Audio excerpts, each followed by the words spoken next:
I do believe that creativity is an addiction. If you're not providing it, then you're taking it from somebody else. It's just a natural way of life, but we don't understand it, and we're staying awake late at night because that monster wants to be heard.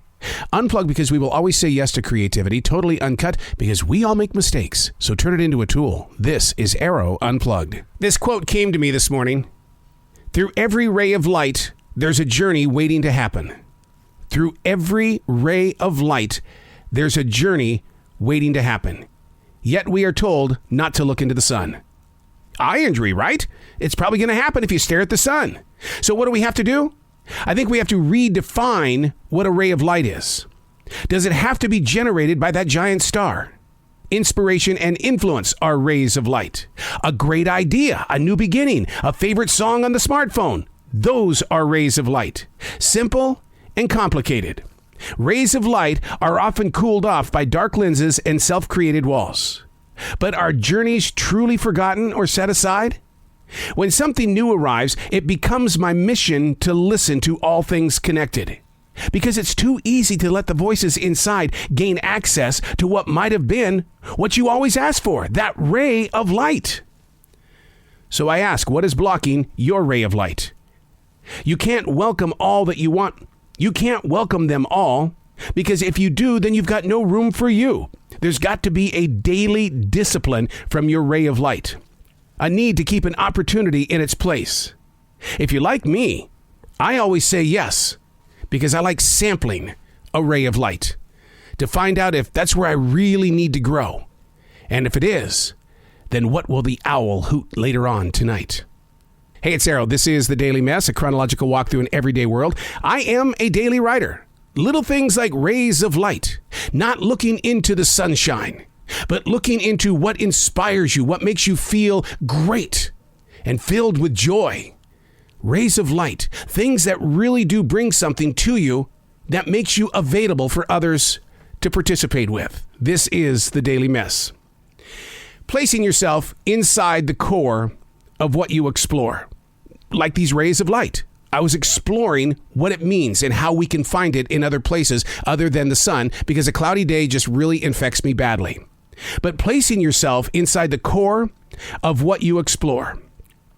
Our eyes, they make us a victim. They take things in, the heart generates what it does, and it spreads it to the brain, and then decisions are made. Getting to the core of what we explore. Why do we spend so much time on the internet? It can serve as an invitation into areas that might be spiritual. Becoming what you think is a secret. What are you binge watching these days? When we spend hours watching Gordon Ramsay, we also spend a lot of time in our kitchen. See what I mean? What you're watching becomes your actions.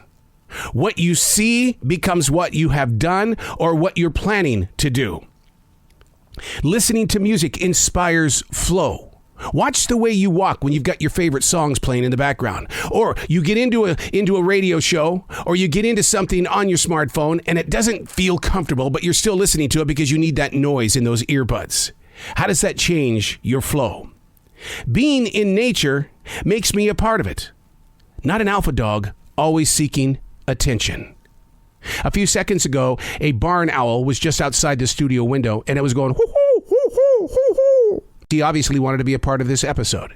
So I talked about him, but you didn't know why. It's because what I saw with my eyes went to my heart, went to my brain.